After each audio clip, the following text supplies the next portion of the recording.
আমি অভিশাপ দিচ্ছি না, তবে আমি মন থেকে চাই আমার সাথে অন্যায় করা ব্যক্তিদেরকে উপরওয়ালা নিজ হাতে শাস্তি দিক। আজ না হলেও কয়েক বছর পর হলেও তারা যাতে তাদের কর্মফলটা ঠিকই ভোগ করে। সো হ্যালো এভরিওয়ান, কেমন আছেন সবাই? আশা করি সবাই অনেক ভালো আছেন, আমিও ভালো আছি।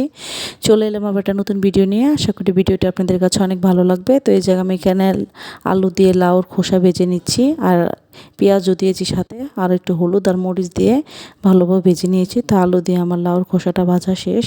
এখন আমি সরপুঁটি মাছ রান্না করব, সিম আলু আর টমেটো দিয়ে সরপুঁটি মাছ রান্না করব। তো আমি আগেই সরপুঁটি মাছ কী দিয়ে রান্না করব সব প্রিপারেশনটা করে নিয়েছি। তো এই যে সরপুঁটি মাছ এখানে, তো সরপুঁটি মাছটা আমি ভালোভাবে ভেজে নিব। আর এর মধ্যে বলে রাখছি, যারা ইউটিউব চ্যানেল থেকে এই মুহূর্তে আমার ভিডিওটি দেখছেন, প্লিজ আমার ইউটিউব চ্যানেলটি সাবস্ক্রাইব করে দিবেন আর সাথে থাকা বেল আইকনটি ক্লিক করে দিবেন, যাতে করে আপনি নতুন কোনো ভিডিও আপলোড করলে আপনাদের সাথে সাথে নোটিফিকেশন পৌঁছে যারা আমার চ্যানেলে ভিডিওটা আপনারা দেখে নিতে পারেন। যারা ফেসবুক পেজ থেকে এই মুহূর্তে আমার ভিডিওটি দেখছেন, প্লিজ আমার ফেসবুক পেজটা একটা ফলো দিয়ে যাবেন। লাইক কমেন্ট শেয়ার করতে ভুলবেন না। পরিবার ও বন্ধুবান্ধবের সাথে আমার ফেসবুক পেজ আর ইউটিউব চ্যানেল নাম একই, নূপুর ব্লগ অ্যান্ড কুক। আপনাদের সুবিধার্থের জন্য আমি বলে দিয়েছি। কে কোথা থেকে আমার ভিডিওটি দেখছেন, অবশ্যই আমার ভিডিওগুলো নিয়মিত দেখছেন কিনা, আপনাদের কেমন লাগছে, অবশ্যই ভালো মন্দ, ভালো লাগা খারাপ লাগা অবশ্যই আমাকে জানাতে পারেন। তো ভিডিও দেখে অবশ্যই একটা লাইক দিয়ে যাবেন। লাইক দিলে আসলে আমার ভিডিও করতে অনেক বেশি ভালো লাগে। তো কথা বলতে বলতে মশলা কষিয়ে এর মধ্যে সিম আলুটা দিয়েছি, আর মশলার মধ্যে আমি ব্যবহার করেছি ধনিয়া, হলুদ, মরিচ আর লবণ। আর জিরা তো আমি গুঁড়োটা ব্যবহার করি না, যেহেতু আমি গোটা জিরাটা ফোড়নে দিই। তারপরে এই যে এখানে এটা কষানোর পরে এর মধ্যে আমি টমেটো আর কাঁচামরিচটা দিয়ে দিচ্ছি।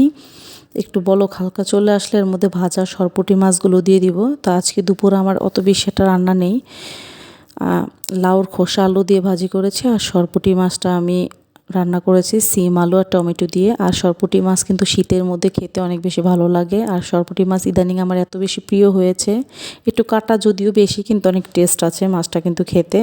তো এই যে আমি একটু এটা ঢেকে দিব, একটু বলক চলে আসলে তারপর আমি এটা উঠিয়ে নিব একটু ধনিয়া পাতা দিয়ে। আর আমি ধনিয়া পাতা কিন্তু ব্যবহার করি ফ্রোজেন ধনিয়া পাতা। সবাই যারা আমার ভিডিওটি আসলে নিয়মিত জানেন তারা তো অবশ্যই জানেন, যারা নতুন এসে অ্যাড হচ্ছেন তাদের জন্য আমি এটা আসলে বলে দিয়েছি।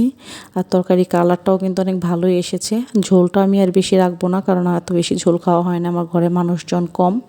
তো এই যে এখানে আমি ফ্রোজেন করা ধনিয়া পাতাটা দিয়ে দিয়েছি, দিয়ে আমি এখন ভালোভাবে ছড়িয়ে নিচ্ছি। ভালো করে ছড়িয়ে নিলে এটা ফ্লেভারটা ভালো আসে, খেতে অনেক ভালো লাগে। শীতে তো ধনিয়া পাতা খেতে অনেক বেশি ভালো লাগে সব ধরনের তরকারির সাথে, আর এটা ফ্লেভারটা অনেক বেশি ভালো হয় শীতের মধ্যে।